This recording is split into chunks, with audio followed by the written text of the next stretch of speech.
आप देख रहे हैं कर्तव्य एवं निष्ठा का बयान, साहित्य और संस्कृति का बयान, समता की आवाज बयान टीवी। नमस्कार, मैं साक्षी गौतम और आप देख रहे हैं बयान टीवी। बामसेफ दिल्ली प्रदेश का एक दिवसीय प्रांतीय अधिवेशन 5 जून 2022 को डॉक्टर अंबेडकर भवन, जेल रोड, हर्ष विहार, दिल्ली में संपन्न हुआ। मुख्य अतिथि के रूप में बामसेफ के राष्ट्रीय अध्यक्ष सुलेख चंद कहते हैं, देश के अंदर लागू हुआ है तो पार्लियामेंट सिस्टम लाने के पीछे कितना अथक प्रयास करना पड़ा।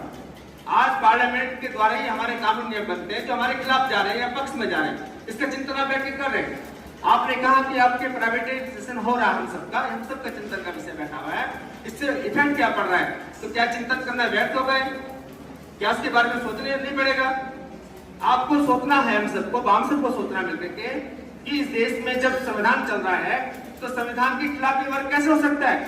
संविधान में कहीं नहीं लिखा गया कि प्राकृतिक संसाधनों को कोई सरकार बेच सकती है, वो प्राइवेट कर नहीं सकती है। क्या कर सकती है प्राइवेट? हो क्यों देश के प्राइवेट कर कैसे रही है? ये चिंतन के विषय हमारे साथ जुड़ा हुआ है। हम यदि व्यक्तिगत तौर पे उसको आक्षेप करते चले जाएंगे तो जो मूल बीमारी है, इससे सारा समाज, पूरा देश ग्रसित हो रहा बैठा है, उसका निराकरण कैसे करेंगे? अगर सारे व्यक्तिगत तौर पे इसका निराकरण करने लग जाएंगे, लेकिन शुरुआत तो किसी यूनिवर्सिटी के द्वारा की जाएगी ना, पढ़ाई तो किसी डॉक्टर को ही करनी पड़ेगी ना आपको, पीएचडी तो कहीं करनी पड़ेगी ना आपको, रिकॉग्निशन तो कहने को मिलेगा ना आपको। वो क्या है? वो भारतीय संविधान के तहत आपका जो आचरण है वो ठीक होना चाहिए।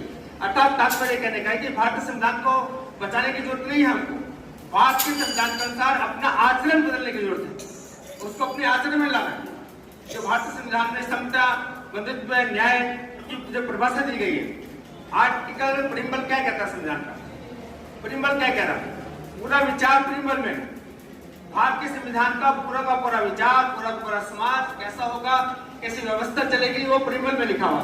क्या लिखा हुआ? मैंने पहले भी एक बार बोला था आपको, हम भारत के लोग भारत को एक संपूर्ण प्रभुत्व संपन्न, धर्मनिरपेक्ष, समाजवादी, लोकतंत्रात्मक गणराज्य बनाने के लिए तथा उसके समस्त नागरिकों को सामाजिक, आर्थिक, राजनीतिक न्याय, विचार, अभिव्यक्ति, विश्वास, धर्म, उपासना की स्वतंत्रता, प्रतिष्ठा, अवसर की समता प्राप्त कराने के लिए तथा उन सब में व्यक्ति की गरिमा तथा राष्ट्र की एकता एवं अखंडता सुनिश्चित करने वाले बंधुत्व बढ़ाने के लिए आज तारीख 26 नवंबर 1949 दृढ़ संकल्प होकर आज तारीख 26 नवंबर 1949 मिति मार्च 2026 को एतद द्वारा इस संविधान को आत्मनिर्भर अधिनियमित और अंगीकृत करते हैं।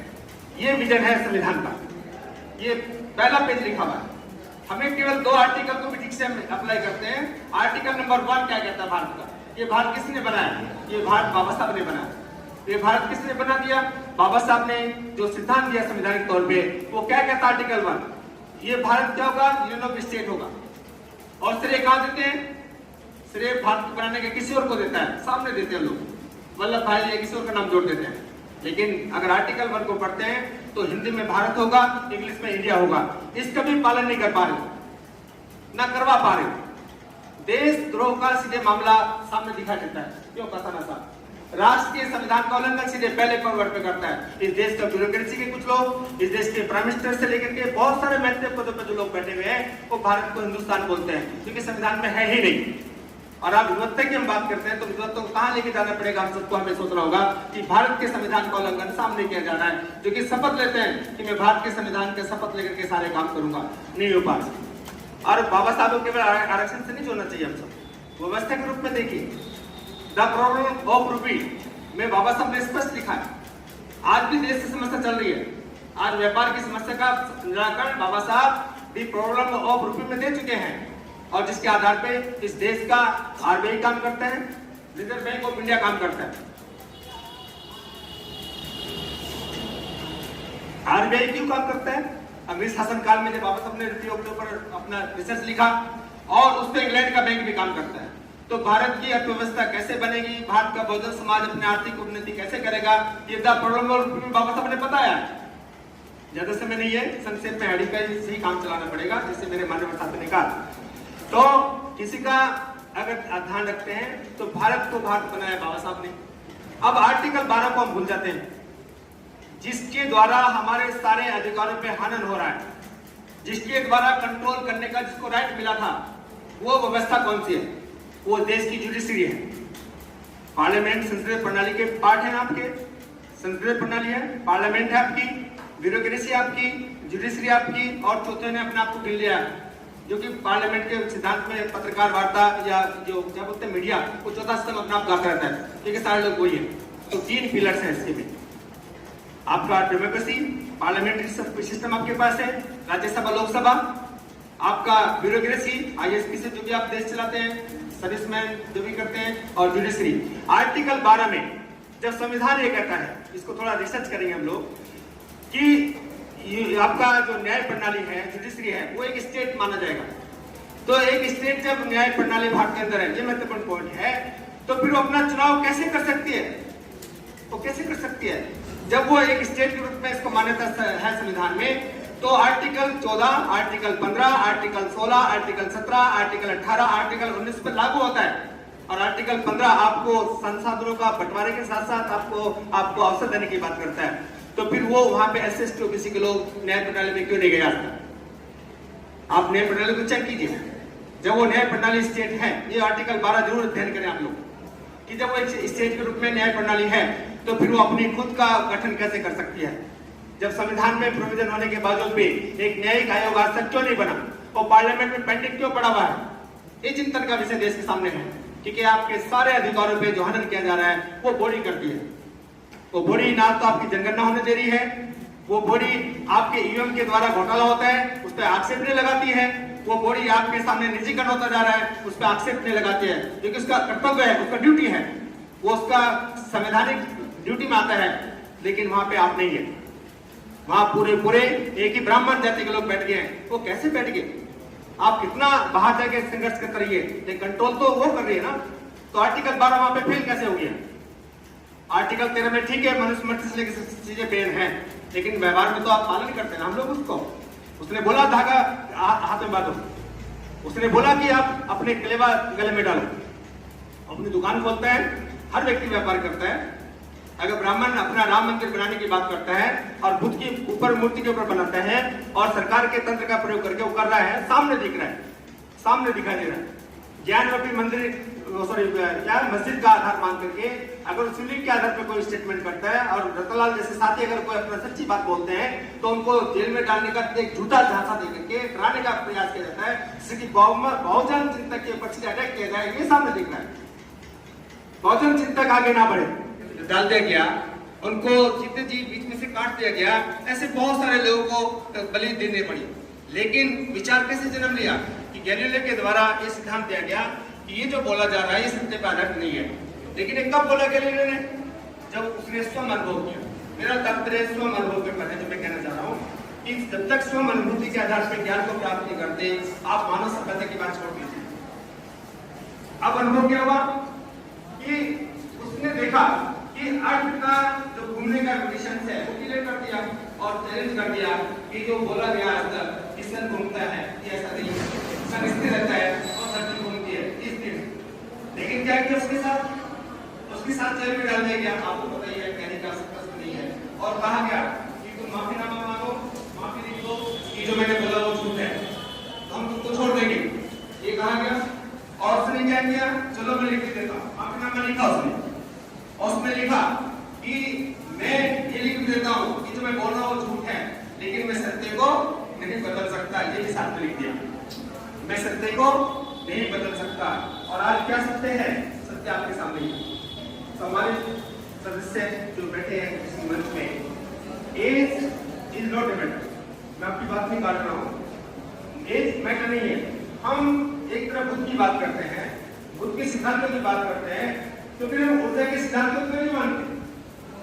हम एक ऊर्जा है, एक ऊर्जा के रूप में जब तक हम अपने आप को परिमित कर रहे हैं, जब तक लास्ट ऊर्जा का स्रोत हमें बना रहेगा, हमारा जीवन चलता रहेगा। ये साइंस भी कहता है, ये तथागत बुद्ध ने प्रत्यक्ष समुद्रपात नियम के द्वारा बताया कि कार्य कारण के सिद्धांत के आधार पर ही इन चीजों को निर्माण किया जा सकता है। हम संविधान को बचाने के ऊपर नहीं काम कर रहे हैं।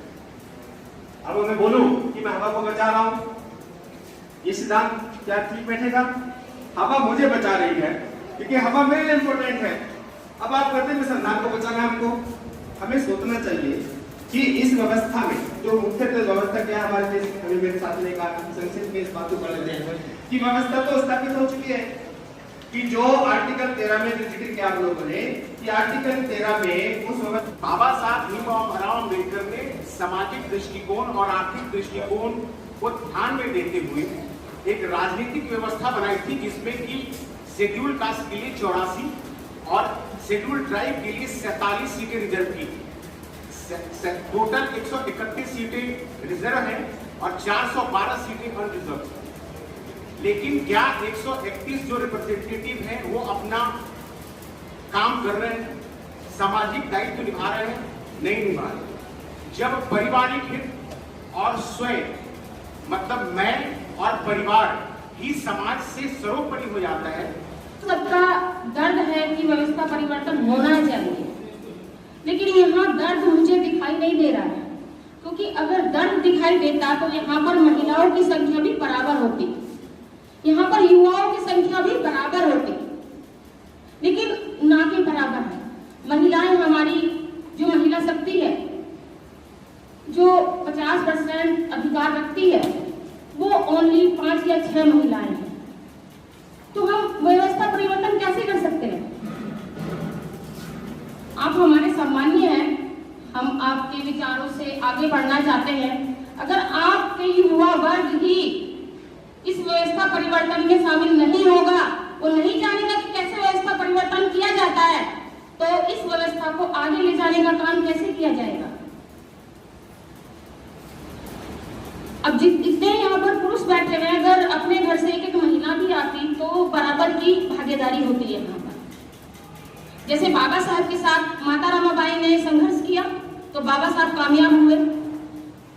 ज्योतिबा फुले के साथ सावित्रीबाई फुले जी ने संघर्ष किया तो ज्योतिबा कामयाब हुए।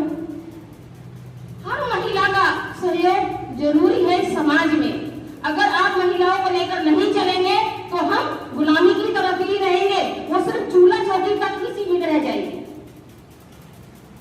और सबसे ज्यादा जो अंधविश्वास भरा पड़ा है महिलाओं में भरा पड़ा है।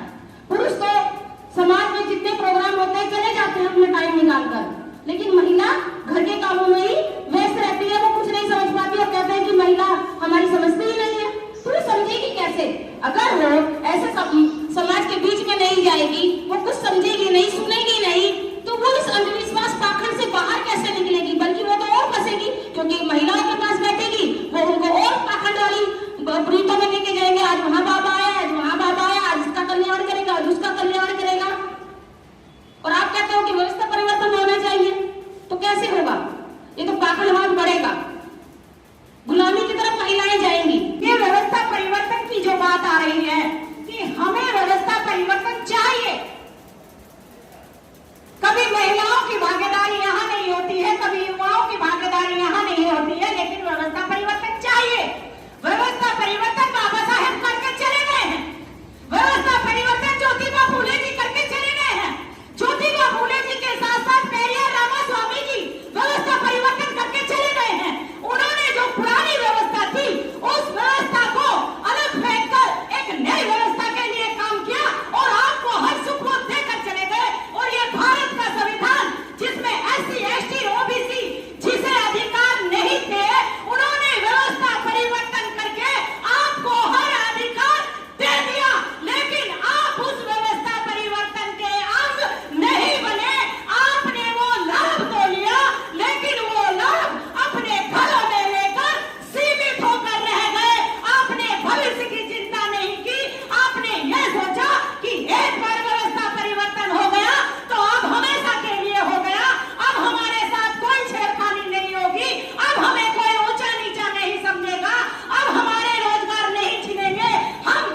चाहिए, क्योंकि उसे गोली लगेगी, उसे फांसी होगी। आजादी तो चाहिए, लेकिन वो दूसरों के वहां से चाहिए।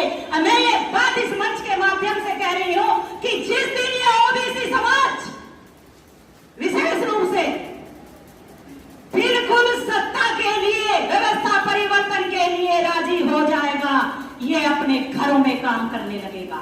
मैं दूसरों की बात नहीं कर रही, मैं केवल अपने घर की बात कर रही हूं। ये अपने घरों से उस पाखंडवाद को खत्म करेंगे और उनके हाथ में ये भारत के संविधान के अनुच्छेद होंगे। इसमें हमें क्या दिया गया है, या ये संविधान हमारा कितना फॉलोवर है, या ये संविधान हमारा कितना रक्षक है, ये तुम्हें अपने घर से शुरू करना होगा। लड़ाई 27-28% लोग लड़ रहे हैं और व्यवस्था परिवर्तन चाहिए 50% को भी। 50। अब ये जो हमारे एससी वाले भाई बचे, इनकी महिलाएं भी पाखंडवाद में, यानी कि ये जो SC/ST 30% हुए, इनकी जो 15% महिलाएं हैं वो भी पाखंडवाद में। अब बचे 15% लोग। अब 15% लोग 85% से टक्कर ले सकते हैं। भाई बोलो, जब कोई आंदोलन आप लोग करोगे, उसमें यूथ की जरूरत पड़ेगी, उसमें महिलाओं की जरूरत पड़ेगी, उसमें पैसे की जरूरत पड़ेगी, उसमें ऐसे भाई बहन भी चाहिए जो ऊंची कुर्सियों पर बैठे हो, ताकि जब हमें बिना वजह के फंसाया जाएगा तो वो हमें बचा सके। चाहिए या नहीं चाहिए? तो सत्ता परिवर्तन का पहला काम ये तुम्हें करना पड़ेगा। मैं वाम से के सभी पदाधिकारियों से ये निवेदन करके जा रही हूं, चाहे मेरी बात भली लगे बुरी लगे, मुझे कोई वो नहीं, कि ये जो संगठन बना है और जिस मुहिम को लेकर चल रहा है, तो वहां हमें घर घर काम करना पड़ेगा। हमें अपनी जरूरत है तो हमें अपने ओबीसी समाज के भाइयों को ज्यादा जगाने की जरूरत है। एससी समाज जाग चुका है, लेकिन अभी हमें जरूरत है तो अपने ओबीसी समाज के भाइयों को जगाने की जरूरत है। सौभाग्य और दुर्भाग्य शब्द मैं उपयोग में नहीं लाता हूं, क्योंकि हम भाग्यवादी नहीं हैं। तो मैं जहां परेशानी होती है तो उसके ऊपर चिंतन करना पड़ता है। जब हम भाग्यवादी नहीं हैं तो सौभाग्य और दुर्भाग्य शब्द का उपयोग करना नहीं है, तो क्या शब्द इसकी तरह होना चाहिए। तो कई महीनों के विचार मंथन के बाद मैंने 2 शब्द इसके लिए निकाले। हो सकता है किसी दूसरे ने निकाले हों, लेकिन वो मेरी जानकारी में नहीं थे। मैं सुयोग और दुर्योग 2 शब्द इसमें निकाले कि परिस्थितियों का कुछ इस तरह से मिलन होता है कि कुछ हमारे लिए विपरीत परिस्थितियां हो जाती हैं और सहयोगी परिस्थितियां हो जाती हैं। तो भाग्य भगवान को ना मानते हुए दुर्भाग्य और सौभाग्य जैसी स्थिति कुछ नहीं होती। परिस्थितियों का सुयोग और परिस्थितियों का दुर्योग होता है। तो आज ये सुयोग हुआ है कि माननीय राखी रावण जी को सुनने का मुझे अवसर मिला है। एक बात मैंने उनसे अभी सीखी कि परिवर्तन हो चुका है। उनका बात बिल्कुल ठीक है। दस्तावेज है जो हमने सबने उसको हमने आत्मसात किया। तो संविधान में जो बातें हैं उनको लागू करना, कुछ कमी रह गई है उसको पूरा करना, ये हमारा आज का आचरण की बात है। जो हमने संविधान हमारा होता है, हमारा धर्म जो होता है, वो एक आदर्श परिस्थिति होती है। उस आदर्श पर चलने की जो बात होती है वो व्यवहारिक बात होती है। जब हम व्यवस्था परिवर्तन की बात करते हैं तो हम संविधान परिवर्तन की बात नहीं करते। हम संविधान को अपने आचरण में लागू करने की बात करते हैं। हम सामाजिक मूवमेंट की बात करते हैं तो हम ये बात कहते हैं कि जो हमने सीखा है उस सीखे को आचरण में लाना है। विचार विमर्श से मुझे कोई स्थायी लाभ मिला हुआ है और कोई ऐसी जगह ऐसा विचार विमर्श हो रहा है कि मेरा वो स्थायी लाभ उससे जाता है, चाहे वो स्थायी लाभ मेरा आर्थिक है, सामाजिक रुतबे का है, तो मैं वहां जाना पसंद नहीं करूंगा। यहाँ में जो विचार विमर्श में नहीं शामिल होने के लिए जो बाबा मतलब जो मनु विधान के अनुसार जो शूद्र वर्ण में आते हैं, क्योंकि जो SC ST है वो तो शूद्र वर्ण में भी नहीं आते, वो तो अछूत है, वो तो बिल्कुल ही बाहर है। तो वो लोग भी इस विचार विमर्श में इसलिए नहीं आते हैं कि अभी भी दिमाग में तो उनके वही है कि जो सामाजिक रुतबा है वो मेरा SC ST से ऊंचा है, और अगर मैं उस सभा में जाऊंगा तो मेरा रुतबा कम हो जाएगा। टीवी, बीवी और सीसी रंगीन सीसी में मस्त है या नहीं है? छाती पर रखो, कोई करे ना करे, मैं करूं। बाबा साहब के मिशन को मैं चलाऊंगा, 5 में मैं काम करूंगा, जितना भी बलिदान करना होगा मैं करूंगा, मैं दूसरे का मुंह नहीं देखूंगा। तब तो बात होगी। और तुम ये करो, तुम ये करो, तुम ये करो, कभी नहीं होगा। और तुम ये कहो कि हम करेंगे, बिल्कुल नहीं होगा। 2 तरह की समस्या है।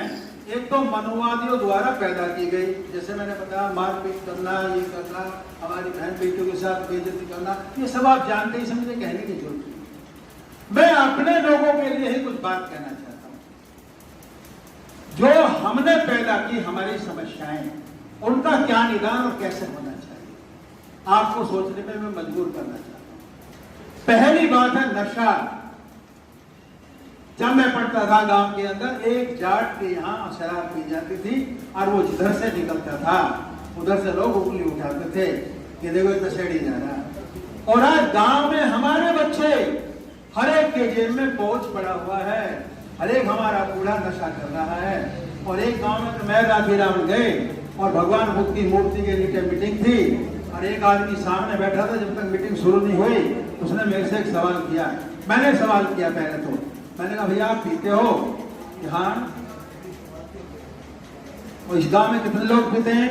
100% पीते हैं। और बच्चे पीते हैं, और औरतें भी पीती हैं। और मेरे से पूछने लगा कि आप पीते हो? मगर मैं तो नहीं पीता हूं। तो हो ही नहीं सकता, हो ही नहीं सकता। हमने कहा ऐसा गांव, ऐसे हमारे लोग, ऐसे हमारे बाबा साहब के मानने वाले, ऐसे हमारे भगवान बुद्ध की मूर्ति लगाने वाले लोग। तो दोस्तों, नशा हमको खा रहा है। हमारे बच्चों की पढ़ाई का जो पैसा है वो उसमें जा रहा है। हम जो है कुछ भी काम करते हैं उसमें हमारा मन नहीं लगता। हम पड़े रहते हैं, नालों में पड़े रहते हैं, खुद के पेशाब करते हैं। और जब उसके पोते से कहा जाता है कि तेरा दादा वहां पड़ा हुआ है, तो उसके मन पे क्या गुजरती है ये तुम नहीं जानते। और जितनी महिलाएं यहाँ बैठी हैं, मैं सबको चैलेंज करता हूँ, यदि आपके पति पीते हैं तो आज शाम को तुम भी एक बोतल देके अपने बच्चों के साथ बैठ जाओ। देखो उसको जरा को शर्म आएगी, वो जरूर से बोतल छोड़ देगा। इसलिए ये काम करना बहुत जरूरी है। दूसरी बात, जनसंख्या में वृद्धि। और अभी हिंदुस्तान टाइम्स ने, गवर्नमेंट ने एक सर्वे कराया है, और आपको जान के अचंभा होगा कि शेड्यूल कास्ट और शेड्यूल ट्राइब की जनसंख्या जो 16-17% बाबा साहब ने लिखी थी, आज वो 30% हो गई है। यानी हमने फैक्ट्री तो लगाई नहीं, कुछ माल तो बनाया नहीं, लेकिन हमने बच्चों की धड़ाधड़ लाइन लगा दी। हमने सोचने का काम नहीं किया। क्यों? कि ब्राह्मणवादी लोग, मनुवादी लोग आंख से कहते हैं बच्चे भगवान की देन है और जो इनके भाग में होगा वही होगा। लेकिन तुम्हें इतनी भी गट्स नहीं पूछने का, उंगली उठा के कि हे नाराज लोग, तुम हमें ईश्वर का और भाग का वास्ता दे रहे हो, तुम बताओ तुम्हारे घर में कितने बच्चे हैं? तो कहेगा एक बच्चा है। क्या कर रहा है? कर्नाटक प्लेस में मैनेजर है। तुम्हारे बच्चे कहाँ पढ़ रहे हैं? पोते पढ़ रहे हैं, इंग्लैंड में पढ़ रहे हैं, अमेरिका में पढ़ रहे हैं। क्योंकि तुम्हारी जेब से पैसा उनके यहाँ जा रहा है, मंदिर के थ्रू, ब्राह्मण के थ्रू, बनिया के थ्रू। जितना तुम्हारे त्योहार हैं वो उनके त्योहार है, हमारा एक भी नहीं है, एक भी नहीं है। इसलिए त्योहार का मतलब है त्योहार तुम्हारी हार। याद रखना, एक भी त्योहार मुझे गिना दो जो तुम्हारी जेब में एक भी पैसा जाता हो त्योहार के नाम पे, और उनके यहाँ जेब भरती है। अरे घर आया और 3 चीजों के लिए तुम्हें बुलाता है, 3 चीजों के लिए तुम्हें मंदिर में ले जाता है। एक तो है नोट। बाबा साहब ने ये कमा के इतने भरे भारी नोट तुम्हारी जेब में भर दिए, इसलिए उसकी नजर तुम्हारी जेब के ऊपर है, तुम्हारी समझ में नहीं आती है बात। दूसरी है वोट। बाबा साहब ने वोट का अधिकार दिया तो वो तुम्हारे पास आता है, तुम्हारे मामा फूफा का रिश्ता निकालता है, तुम्हें कहता है तुम ही मेरे दादा हो, तुम मुझे जिताओगे, तुम मेरे भाई हो, और तुम उसकी बातों में आके उसे जिताते हो, अपने अच्छे आदमी को नहीं जिताते हो। और तीसरा है सपोर्ट। यदि किसी बड़ी क्या नाम है मुसलमान को पिटवाना हो, क्रिश्चियन को पिटवाना हो, तो तुम्हारी बस्ती के अंदर, जैसे मेरठ में हुआ करता था, मैंने देखा है, जैसे अलीगढ़ में होता था, मैंने सुना है, झंडा लेके घूम जाते थे, हिंदू धर्म खतरे में है, और तुम ऐसे मानते थे जैसे हिंदू धर्म हमारी बपोती है, और हम लोग छुरे निकाल के, राखी निकाल के जाते थे, मुसलमान भी जाते थे। ये नॉट वोट और सपोर्ट की बात को छोड़ दो और अपना नाता इनसे तोड़ दो। दूसरी बात, तो संगठन खड़ा करना कोई आसान काम नहीं है। संगठन खड़ा नहीं होता तो आज हम ये कहने लायक नहीं होते कि दलित भी कभी राजनीति या कभी शासक तो बन सकते हैं। इस देश के अंदर किसी भी तरह से 4 साल हमारे समाज का मुख्यमंत्री बना, ये बांसेफ की देन है। लेकिन जब हम दूसरी तरफ जा रहे हैं, हम धर्म की ओर जा रहे हैं, वहां हम सफल नहीं हो रहे। प्रयास करने वाले लोग प्रयास कर रहे हैं, लेकिन किसी इस धर्म को छोड़कर बौद्धम को और बोलना वो बड़ा कठिन काम समझ रहे हैं, जबकि कठिन काम नहीं है। यदि आपको अपनी व्यवस्था को खड़ा करना है तो दूसरे की व्यवस्था से अपनी व्यवस्था को बड़ा बनाना पड़ेगा, लेकिन समर्पित कार्यकर्ता नहीं है। धर्म के काम को आगे बढ़ाना संगठन नहीं है। आम की समस्या जो है हम देखेंगे कि एक तो बेरोजगारी है जो कोई जानता नहीं है, दूसरी समस्या है बंटवारे की, प्राकृतिक संसाधनों के बंटवारे की, जिसको बताया नहीं जाता है, और मानव के रूप में सम्मान देने की जो जरूरत नहीं है तथाकथित लोगों के अनुसार। समस्या कौन सी सबसे बड़ी इस देश में है? सबसे बड़ी, देश क्या उनके हिसाब से विश्व की सबसे बड़ी समस्या है जो धार्मिक उन्माद है। इस समय आप किसी भी चैनल पर देख लीजिए तो एक ही देश की बड़ी समस्या है जो धार्मिक उन्माद की ओर ले जाती है, मंदिर मस्जिद की। बाकी कोई देश में समस्या नहीं है, गरीबी की कोई समस्या नहीं है। तो क्योंकि अगर वो समस्या आप जान जाएंगे तो फिर अपने हक मांगने लगेंगे। तो वो आज की सभा में बैठे सभी, मैं समझता हूँ लगभग ये सभी वामसिप के कार्यकर्ता, सदस्य और पदाधिकारी लोग हैं जो आज की सभा में बैठे हैं। आज का जो काम हुआ है एक एज ए कैडर कैंप काम हुआ है। हर वक्ता ने अपनी अपनी माध्यम से जो बातें कही हैं, जो विचार दिए हैं, उनमें कहीं भी मुझे त्रुटि नजर नहीं आई और बहुत ही अच्छे से विचार दिए हैं। तो साथियों, वामसिप के कार्यों को आगे ले जाने के लिए आप सबका सहयोग और आभार रहा है और उम्मीद है कि आगे भी रहेगा, और हम इसी तरह संगठित होकर के काम करेंगे। हर व्यक्ति अपने अंदर ये विचार और ये धारणा पैदा कर ले कि भाई हमें आगे बढ़ना है, समाज को आगे ले जाना है, और जो हमारी असमानता और जो अन्य परेशानियों का जो कारण है, जो हमारे साथ आए दिन ज्वलन समस्याएं पैदा होती हैं, तो साथियों उनसे निपटारा करने के लिए हम सब संगठित होकर के वामसिप के माध्यम से छुटकारा पा सकते हैं। हमने अपने धैर्य का बहुत परिचय दिया और आप सबको मैंने भूख से बहुत परेशान किया, इसके लिए माफी चाहता हूँ।